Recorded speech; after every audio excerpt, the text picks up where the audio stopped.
Pemirsa Tawaf TV yang dimuliakan Allah, kita lanjutkan untuk membahas sesuatu yang lebih dalam lagi sebagai inti dari pembicaraan kita hari ini tentang keindahan menjadi mujahid dakwah. Pemirsa, di mana letak indahnya? Setelah kita tahu tadi siapa aktor-aktornya, apa yang mereka kerjakan, sekarang timbul pertanyaan. Mereka itu merasa indah atau merasa terbebani dengan adanya kegiatan dakwah yang tadi? Mari kita coba telusuri.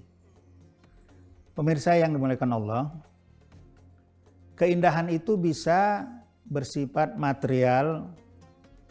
Kalau bersifat material itu biasanya bisa dilihat. Tapi ada juga yang bersifat non-material, yaitu spiritual. Itu tidak bisa dilihat tapi bisa dirasakan. Dari pembicaraan saya dengan para aktor-aktor dakwah ini, mereka pada umumnya bukan mencari keindahan material. Karena mereka dengan tampilnya sebagai mujahid dakwah, mereka bukan mau cari kaya, bahkan mereka bukan mau cari popularitas. Mereka bukan mau supaya dipuji-puji orang. Tapi memang mujahid dakwah ini biasanya tampil untuk mencari ridha Allah. Artinya, yang mereka bahagiakan itu bukanlah bentuk materi, tapi bentuk spiritual. Kalau secara fisik, memang kelihatannya para mujahid-mujahid dakwah itu capek sekali siang dan malam. Capek otak, capek badan, bahkan capek hati. Karena kadang-kadang sudah berbuat baik pun masih dikritik, masih dihujat. Bahkan kadang-kadang tidak jarang dicaci maki. Bahkan ada yang diancam, ada juga yang disiksa.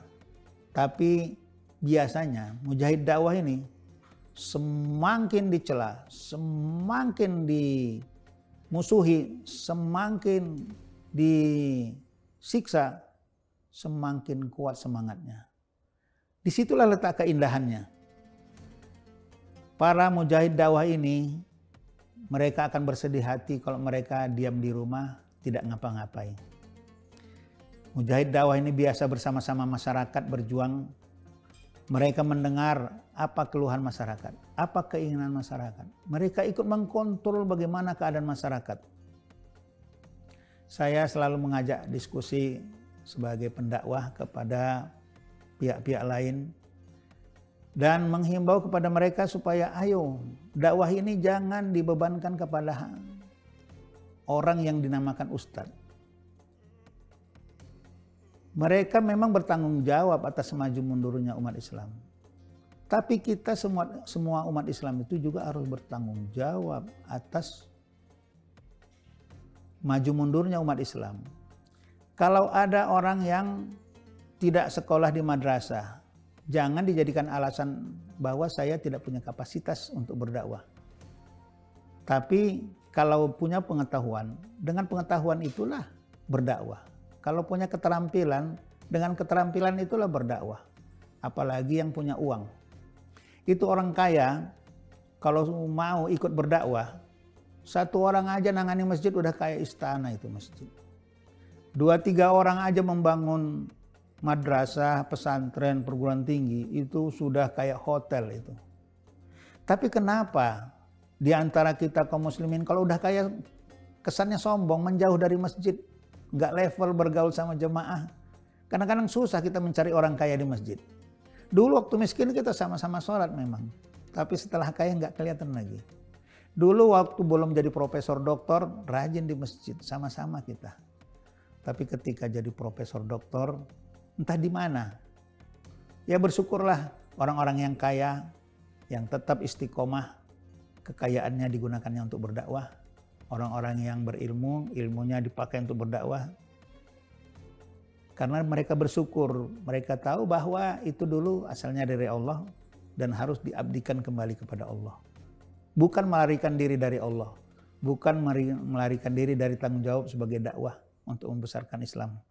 Karena kalau tidak ikut serta para ilmuwan, para teknokrat, para birokrat, kita lepas saja sama orang-orang yang pendidikannya rendah, maka kesannya umat Islam ini rendah.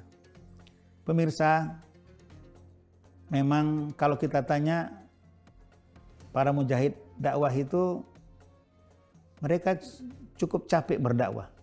Mereka memang kadang-kadang tidak jelas tentang keuangannya. Tapi kalau kita tanya apakah mereka mau berhenti? Oh tidak. Mereka lebih bersemangat daripada orang-orang kaya yang punya uang.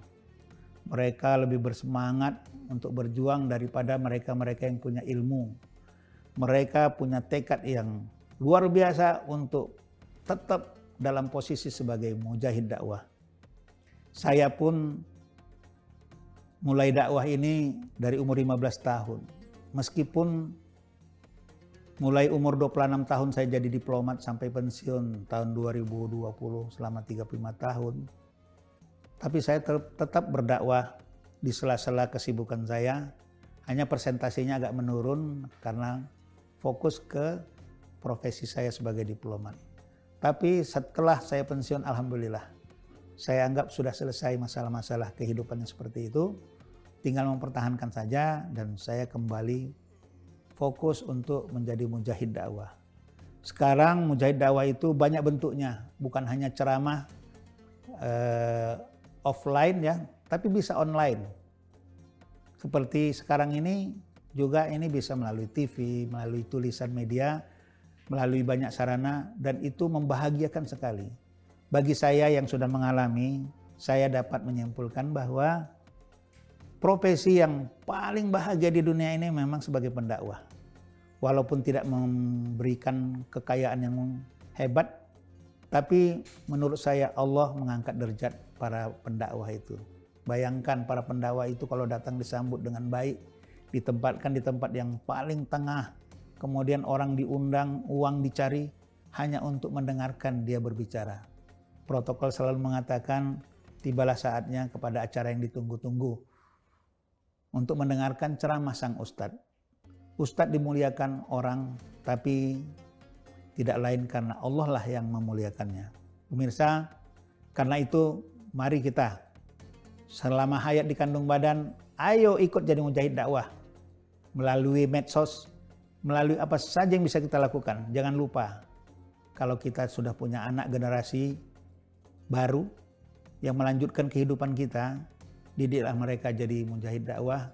Kalau untuk menutupi kekurangan kita, siapa tahu Allah memberikan rahmatnya melalui ibadah anak-anak kita, kita juga dapat menambah pundi-pundi kebaikan di akhirat. Pemirsa, setelah kita ikuti tadi, mudah-mudahan ada kesan yang mendalam bagi kita di dalam membahas judul ini, indahnya menjadi seorang mujahid dakwah. Kalaulah rame-rame kita turun berdakwah, insya Allah Islam akan lebih cemerlang lagi dan Islam menjadi jaya di Nusantara. Harapan masyarakat luar negeri Indonesia, bahwa Indonesia itu negara mayoritas muslim, mudah-mudahan kita bisa menjadi leader bagi muslim yang lain di dunia. Nasrun minallah wa fathun qarib wa basyiril mu'minin. Sampai jumpa pada kesempatan lain. Pemirsa Taufik TV, assalamualaikum warahmatullahi wabarakatuh.